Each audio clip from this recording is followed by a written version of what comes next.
My name is Greg Poblete. I'm a writer with mxdwn Music, and I'm here with Oliver Ackermann from the band A Place with Buried Strangers. Yeah, first off, how are you, and where are you currently in the world?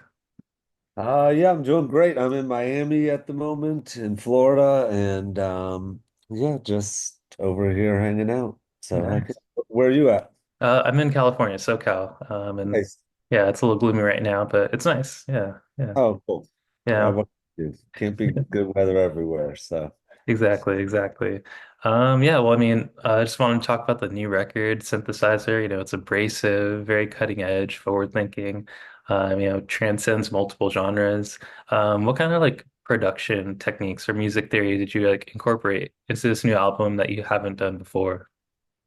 we did a lot of different kinds of things. I mean, for one, the big thing on the record was that like we built like a custom circuit board, which is the actual cover of the record. And then while we were designing that circuit board, once we had that kind of completed, then we used that synthesizer, that's the album cover, on all the tracks on the record. And so that was kind of a way to sort of like force an instrument into the mix just because it kind of like made sense with what we were doing. So that sort of, once you kind of do that, like sort of set a rule that you're going to use some specific piece of gear on every single song on the record, then it kind of like opens up different ideas and different kinds of things that you're sort of playing with. And I think that was kind of a good thing to force ourselves to sort of do. A lot of that stuff was recorded in our studio in Queens, and which is also connected to the Death by Audio pedal space. And there we have, I don't know, tons of outboard gear and all sorts of stuff. There was like songs where there's maybe like a microphone recorded at, pointed at like a pot or a pan or something, or uh, That's cool. or a bunch of microphones on one source, or kind of like sort of experimenting with some different things.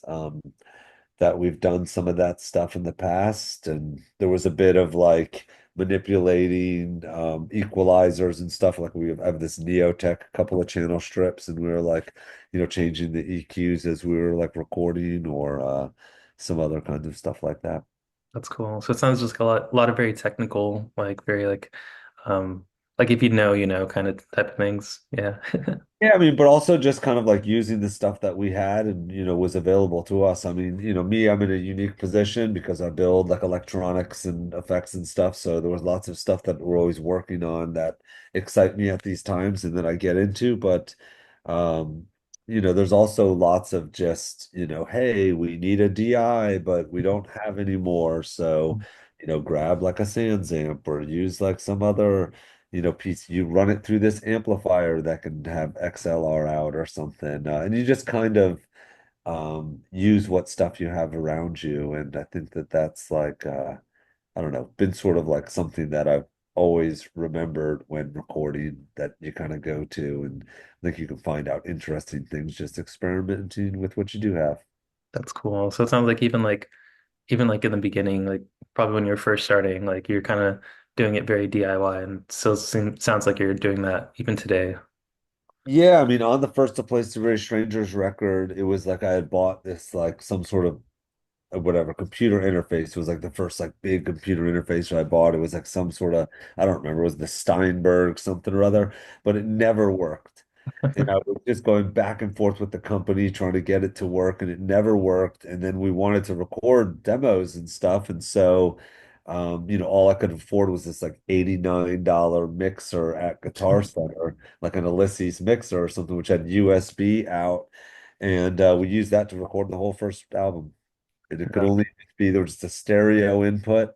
And so all the drums or whatever had to be just like two mics or everything just kind of like multi-tracked with that. And I think I don't know, it's more sort of about like what you want to do with your music, Mm, and you can yeah, always, if you're kind of crafty, you can figure out a way. yeah, that's cool. Um, yeah, one thing I'm interested in is like, so as technology and in relation to music production becomes more advanced, what makes like analog synthesizers so irreplaceable to the point where like, I mean, you named the album after the instrument, you know? Yeah, I mean, I think that there's there's just something that's captured when things are actually happening physically. And there's a lot of people that they're making all these like plugins that like sound great and all this stuff. And I can't tell whether the analog stuff just still can't be replicated and it just sounds better naturally, or if maybe it's something else. Like there's something about like the human interaction with these things, like physically running your sound through a distressor, even does something to you like mentally, where like you're kind of excited because you're having to actually put this through this Mm. thing. Yeah. And then there's this, I don't know, something else that kind of happens. But I mean, right now, the analog distressor sounds way better than the digital replication. And, Yeah. and I often do these things where I'm like trying to program these drum machines or these like synthesizers on the computer, and you're just scrolling through these presets and all these different things and constantly searching for the right sound. Yeah. And I think it's even more about like having the sound while you're recording these things Mm. that help you, like you're like feeding off of what this is. And that actually playing for this physical sound, I don't know, just really makes things a lot more exciting and makes them really make sense to the sound that you're creating. Yeah. So I don't know, as much as like it seems so easy and great to just go for these digital things, just nothing sounds better than taking even some digital synthesizer and playing it actually physically and then running it into your computer. That's cool. So it sounds like there's a very human element when like you're playing with these actual synthesizers and stuff. Yeah. I think so. I think that that's like kind of even where we're probably at with music in a lot of ways and what Mm. even is kind of fun. It's even what's fun about some of these pop artists like Charlie XCX or something like that. It's like her kind of sassy, sort of DIY, sort of fucked up attitude or something, which is kind of so cool. Yeah. Rather than, something that's like so sort of like precisely done Mm. and stuff. I don't know. I find that stuff at least like more interesting. And I mean, I like old, crazy, messed up punk live recordings from 60s and 70s, 80s and stuff too. So but something about that, it's like you almost even get transported to a time and you can kind of hear the crowd and everything that's going on. And I think it's especially with the, AI music kind of moving on, it's going to be like all we really have. Yeah. Yeah, for sure. Yeah. I mean, like, yeah, for sure with AI music, it's like such like a daunting thing, but is there any way like you feel like you can see in the future like that artists kind of use that to their advantage in a way? I'm sure there's people already doing this out there now. And like, I think it's a lot of times, for one thing, it would probably help you do things that are not fun to do, and like maybe like automatically, do whatever you need to have it sort of do or something, or categorize your songs or label your tracks or Yeah. whatever it is, to kind of make your flow kind of work easier. But I think like you can see it really well in like the analog, I mean in the AI like video world. Mm. You see these people doing these really psychedelic mixing of these like scary and nightmares and super kind of weird, surreal things that you would have never really seen before. And I think that that's kind of interesting and where potentially I'm sure there's some of this stuff in the music world. I think maybe it exposes like how easy it is to like AI generate some precise dance music or something like that to where they're creating these things. Um, and maybe that's, easier for most people. Like not everybody's like way into music or all of these kinds of things and just like to listen to it as like a soundtrack to their life going on. And that's, cool too. It's like even as like bands and stuff, I feel like certain bands are really great at being like you're out at a bar and there's a band playing in the background, Yeah. And that's like there's something about that that's really cool, or like at a restaurant and it's like entertainment or something. And where you're just there and you just kind of want to dance, but you also want to talk with your friends and stuff. And so there's different ways that all of this stuff kind of makes sense. And Yeah. uh, I don't know, maybe that's a fine thing to sort of like get rid of some of those kinds of jobs or something. Yeah. It's sad and kind of messed up and terrible. And I love creating music so much. So it really sucks to think that like other people won't get to go down that journey of exploring these kinds of things and like figure out the science of sound and how it's important how these things go together, where you can just click a button on a computer and it just kind of automatically does a bunch of stuff. So I don't know. I think you'll definitely like lose something, but whatever. Yeah. Who Yeah. I mean, yeah, I feel like it's hard to, feel optimistic, but I mean, I feel like there's still artists out there who are really like channeling forward and like really pushing boundaries, even with all this technology. Totally, yeah, for sure. I mean, I think it's even kind of becoming a different sort of thing, which is kind of interesting. It's like it's more about like the story of the person, the story of what's going on. And you hear these people who like, and it even gives a voice to a lot of this thing. There's like kind of a lot of cool artists who these people have lived these really interesting and crazy and sort of fucked up lives in a lot of ways. And then like they're sort of have an outlet. And because the internet can, anyone can kind of get onto Instagram and start an Instagram page, like you gravitate towards these people because their actual lives are really interesting or really bizarre or something strange. So then it kind of even, makes these things have point. Like I remember like being in art school and there was like they were saying like it's about like when creating a piece of art or whatever or something like that. Like, what's the point?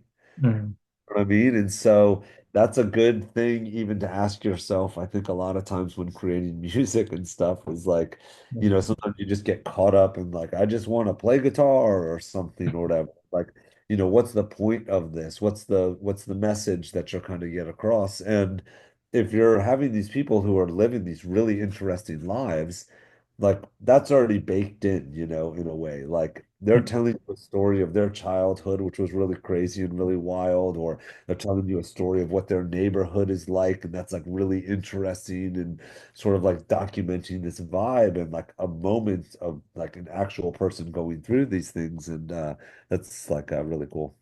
Yeah.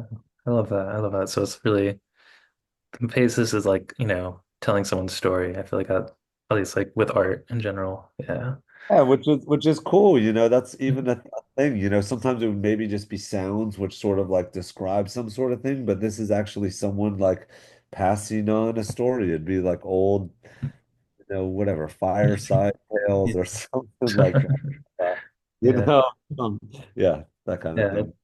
That's cool. That's cool. Well, I wanted to talk more about like the physical vinyl of the album. So obviously it's a circuit board. It's kind of taking the record of the or the name of the title, very literal. So how did this concept, come to be, and what was like the most difficult part about creating a working synthesizer with the vinyl? Yeah, I mean, at first I had always had this idea of like just because circuit boards are so beautiful, like I was like, I just wanted to make a circuit board be like the artwork of a 7 inch or a 10 inch or a 12 inch or something, just because the physicality of it looks so cool. And then we had just been building all of these different kinds of synthesizers that we like bring on tour, like or simple oscillators and effects and bring reverb and amplifiers and stuff. And then, we'd been kind of getting even more deeper and deeper into that stuff, making like drum synthesizers, making like guitar to oscillator converters and all sorts of stuff like that. So, um, it just seemed like it was the right time where I could like kind of combine all of those ideas where we were building stuff. I make also all these business cards all the time. They change almost every year where you can like build like a guitar effects pedal on the business card, and stuff. And so this just seemed like the right time. We finally kind of had enough circuits where it could be kind of crazy and wild enough to incorporate a lot of these ideas all onto one of things that we're working on currently right now at Death by Audio. And so we thought that it was going to be possible. This project was maybe about a year away at the time of its release. And these, design develop ideas always just kind of take a long time. So I knew that we'd be able to get like one or two prototypes, and then I would be able to actually use this to record the songs on the record and just, it was all like just barely threading a needle that was maybe going to possibly happen. And just thought if there was, a 1% chance that this could happen, I should go for it anyways, and let's make this happen. So, a lot of those things were like happened very quickly.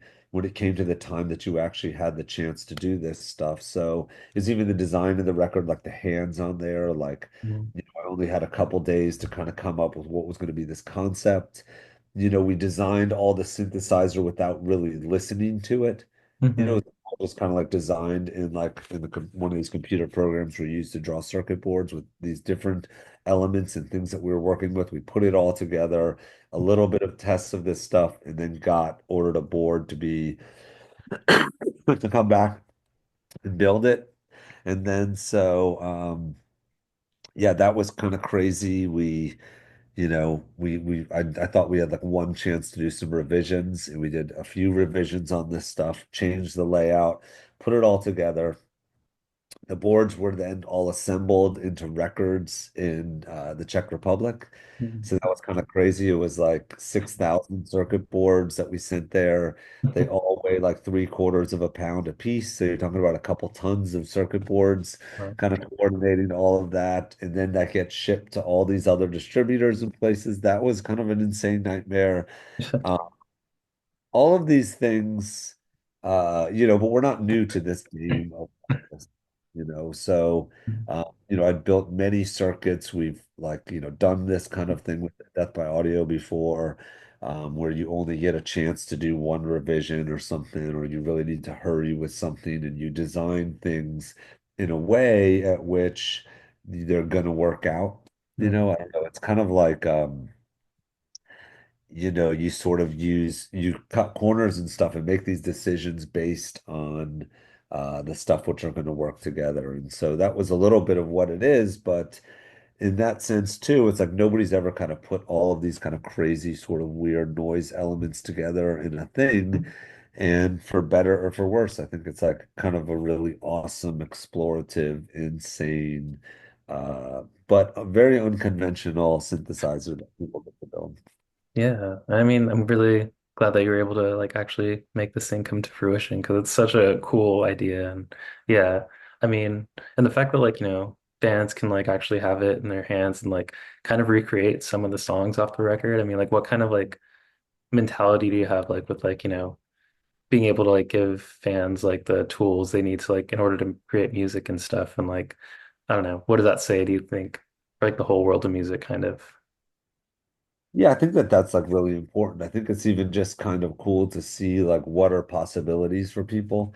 I Mhm. think that's always great to just sort of like break down these barriers of that kind of stuff. I mean, it gets, also people more into building things themselves. There's a lot of people who are trying to build this. Like we clearly said, like no beginners should attempt to build this. Yeah. So many beginners and stuff are like trying to do this. And I think that's really awesome, that they're like diving in and trying to assemble this kind of thing. And, we're always there to help them out through these processes. And it's, I think, kind of a cool learning experience where maybe it'll give you a bit of the confidence to sort of like open up some of your broken gear or figure out how these things work or understand a little bit more of the science of these things. And I think that that's kind of important in a lot of ways. Like being a performer, or a musician, you're gonna come into like roadblocks on your journey. And so it's good to know that like there's some way to fix it, that kind of thing, and some way to make it through. And I think it's important to dive into like new territory and things that you've never done before. And any way to kind of push people into those kinds of things is exciting.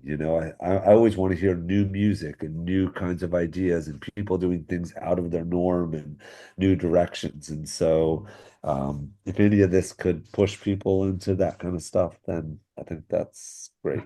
That's cool. That's cool. Yeah, and I mean, so when like you're performing these new songs, like are you actually using like the vinyl record and then like I don't know, like just like the way that these songs were recorded first and then translated into a live setting, like how was that process settled? Like was that any different from like previous records or anything? Yeah, I mean it's always different, but like on this, we haven't been using the synthesizer live on this record before. We've been using some of these old synthesizers that we've been building into boxes, but I am building the synthesizer that we're going to bring on the road with us. And so this is probably going to happen next year where we're going to have the synthesizer record that we'll be able to play at the shows, and I'm sure we'll be incorporating that into the performance. Um, but I think that it's like there's a lot of these records are almost completely recorded just by Mm, me recording this stuff. So it always turns into the kind of thing where it's like we're kind of like adapting what we're doing, and you're working with the strengths of the people that you're working with, and then that'll kind of create a performance that's better than anything else with those people. And that's just what I've always sort of believed in. And it's kind of like sort of a I don't know, it's like a weird kind of team punk mentality or something. But all of these different people that are in your band have all these different strengths, and this will kind of bring these things together to sort of create like almost even better versions of these songs. Because when you're in the moment watching some people create something that is so real, and there's like a struggle that they're trying to form this thing into this shape, it's um really awesome, you that's know, cool. and you want the people to be excited about that happening.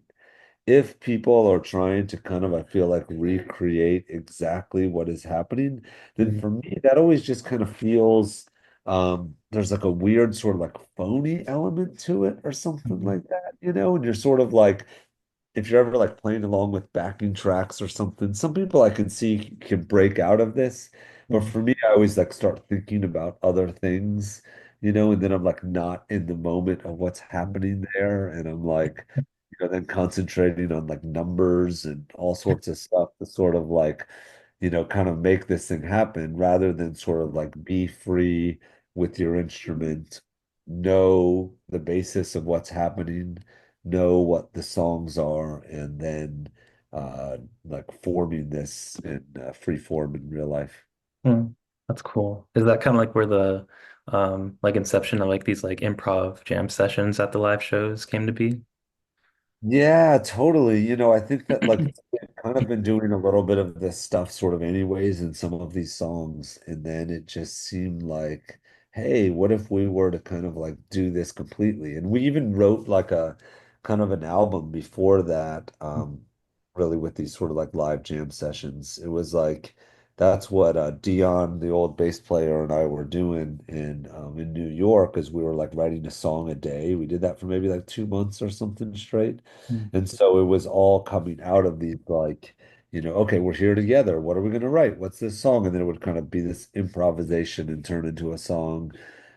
And then I think that made us think like, oh, we could just do this out in front of people. mm, And then you had no clue. But when you go out in front of people and you improvise and create something, it heightens the songs up like so much because you don't want to write some terrible song in front of people.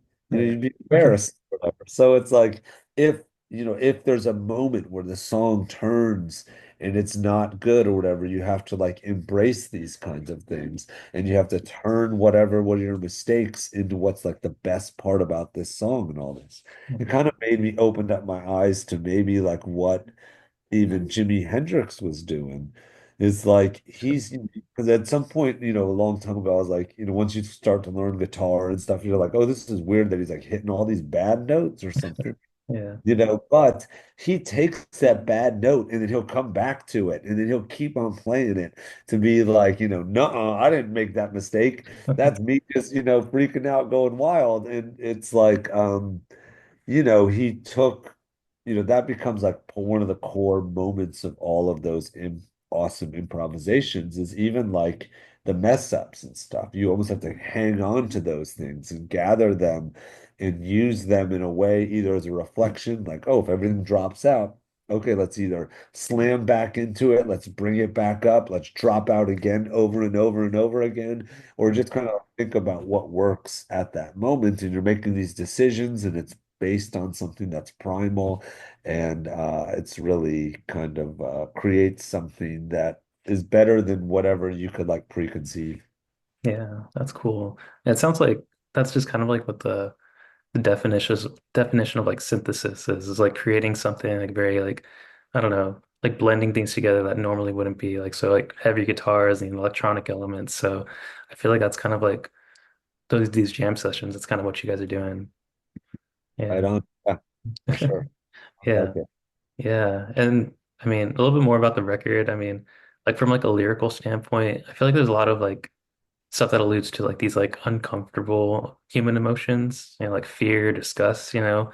I want to know like how did like the instrumentation help highlight some of the lyrical content of the record? Yeah, I mean, all of those things are kind of like coming together all at the same time. And so as you're kind of like, you've got this feeling of, where you're kind of like disgusted in the way that people are and the way that things are happening and what's happening, like even kind of in your circle of people and then in the world and stuff.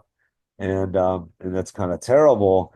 You you come up with these power drive songs, which are just sort of driving along, even that feeling of, and then you lay down these guitars that are just totally disgusting and all of this stuff and totally kind of destroy this stuff. And that just kind of is what sort of goes hand in hand. And as it forms up, you realize these other parts of these songs, like, okay, let's drop out, let's stop, and then let's come back. And it's like, kind of even feels like you're like retching or whatever, or any of this stuff. And then you do that even physically with your body, Mm, and it all just sort of that comes. And then as the lyrics, even form further, then it describes, what's like the whole kind of like story of the back and the forth of everything. mm, And all of those songs that kind of get written sort of like as fast as we kind of possibly can. mm, And then I think that that is sort of like it complements if you're writing the lyrics at the same time as you're writing the music, the two sort of mirror each other, and then oh, even build off of both of those things to help write and fill in the gaps of the other things. Like mm, sometimes the song takes a turn, and then that makes you want to change the lyrics, and mm. then yeah. Yeah. So it sounds like it's a very like subconscious type of thing where like you're not even necessarily thinking about it, just like kind of the music, what the feeling of the music alludes to, and you're just kind of going in that direction. Yeah, I love sound so much, and I love how it's kind of it's a little bit ambiguous. It's sort Mm, of feel all these sort of different things and kind of twists in all these sort of different directions and makes you motivated in your day and makes you want to do things and makes you heartbroken and is the soundtrack to that and makes you feel madly in love and all of these things. And so all of that stuff ties in together and sort of directs the songs and is like it's kind of even like your friend that you're writing the music with or something. mm. Um, so yeah. That's beautiful. I mean, I have a couple more, if that's cool. Sure, Um, yeah. yeah, yeah, but obviously, you've created all this gear with Death by Audio and giving people access to these tools. But I'm interested, like, is there any like bands or artists that you've seen that used your gear that like kind of surprised you in the way that they approached it? And is there anyone that you would love to eventually collaborate with on gear? Yeah, I mean, I think I'm always like a lot of surprise. I was very surprised when I see people who like, especially that I love using the gear. Like this band like Snooper or Mm, something, or was really sick, or I don't know. And people send me videos of stuff where you see like the Deftones or something like that, and them like screaming into the gear. And it's crazy because it's like, like we got to play with them like years ago in Mexico City. So it was kind of wild to be like that whole sort of like full circle of those kinds of things happen where they've like, embraced something that I created and, used it, incorporated it into their sets and stuff. Or, um, I don't know, lots of these kinds of bands are pretty incredible, or bands that we've even been on tour with in these times. And Yahweh Nail Gun was awesome on this tour. There's all sorts of this kinds of stuff where it's just kind of it's insane when you hear someone who's creating something that's even like so like not at all what you were ever trying to do. mm, And that they're sort of like doing their own totally different thing with this stuff. That's pretty nuts. But yeah, I could never kind of like believe it. And all the artists who've done this stuff really, and and big artists and stuff, and people who are creating things like Ty Segall and stuff, and John Dwyer from the OCs, and bands that you like love to go see, um, and even love all their music, and they're using your pedals to create that stuff. It's insane. I mean, that sounds like a very like irreplaceable feeling, like seeing someone use something that you created to make something even more beautiful. That sounds cool. Yeah. Yeah, it's really, really wild, really insane. I mean, I know you talked about it a little bit, but like, artists like Charlie XCX who are like pushing boundaries and stuff. Like, who are some other artists that you like really feel are keeping like this, generation of music like alive and like thriving? Yeah, I think that there's like a really kind of cool thing that's going on with there's some of these different scenes are really kind of like blooming, and they're kind of like even these scenes that were a little bit smaller and are doing really well right now. Like um, like dark wave music and stuff. Like I just went to this Contravoid Mutant show the other day that was like really sick in New York. And there's a bunch of these bands like that doing this kind of like cool electronic stuff, like bands like Sextile or like Nate No Face and like kind of doing that sort of stuff. I think that there's um I don't know, lots of these kinds of different scenes. There's cool sort of like punk scenes that are going on right now. There's cool like experimental artists who are kind of like even getting more praise and all of this stuff, or like ambient artists. Mm, And even, people are incorporating these different sort of styles of music and stuff into a lot of different things.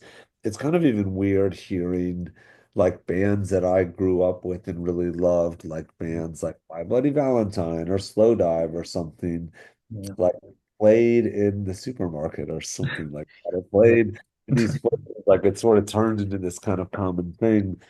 Um, And I think a lot of people even like broke down a lot of barriers, even with a lot of modern sort of pop music Mm, where they used a lot of like really messed up electronic elements, or like the sound of what would maybe be a snare drum is the sound of some glass breaking or something that like it would have been only some weird industrial artists or something yeah. doing this kind of in the past. And um, I don't know. I think that that's pretty cool and interesting.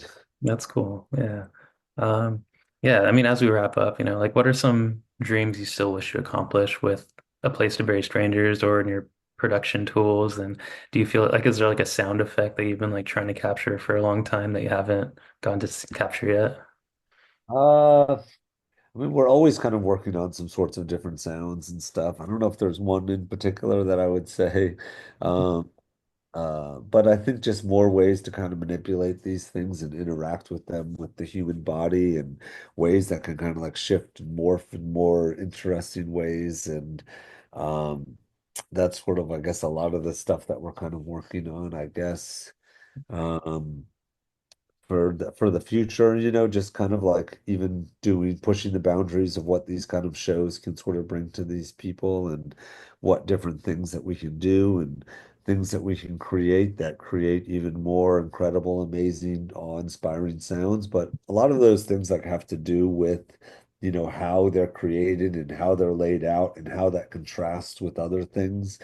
And so it's even, like setting up the vibes and working with spaces that you're in, and how you can kind of like harmoniously either like complement or contrast those things and work that stuff in. So, yeah, just more ways to kind of have things to manipulate all of those experiences, and create more tools for more musicians to that are more universal and more pushing people to the boundaries of what music can be. And so, yeah, those are the goals. Love that. So it sounds like it's, you know, aside from the technology, it's more just about creating these human experiences that really, bring people together and through the world of music, kind of. Yeah, I think that and like inspire people, you know.